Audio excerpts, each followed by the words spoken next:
Praise lord. పాపులను రక్షించుటకు క్రీస్తు యేసు లోకమునకు వచ్చెను. వాక్యము నమ్మదగినదియును పూర్ణాంగీకారంతోనూ యోగ్యమైనదియును అయి ఉన్నది. 1 తిమోతి 1:15 ఉంది మాట. మనం యేసు ప్రభు వారు ఈ లోకమునకు వచ్చింది పాపులను రక్షించుటకు. మరి అలాగే వాక్యముకు లోబడాలి మనం.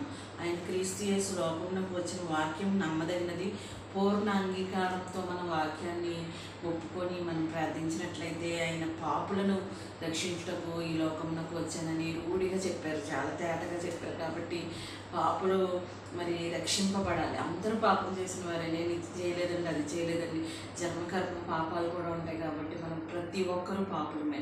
మరి నేను పాపుని కాదు, చాలా పుణ్యాత్మని, అవి చేస్తాను అవన్నీ కాదు.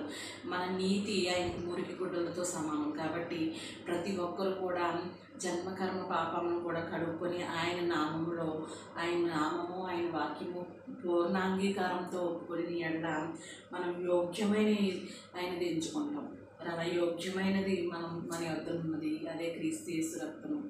మరి మనం ప్రార్థిద్దామా? ఆమేన్. హల్లెలూయా.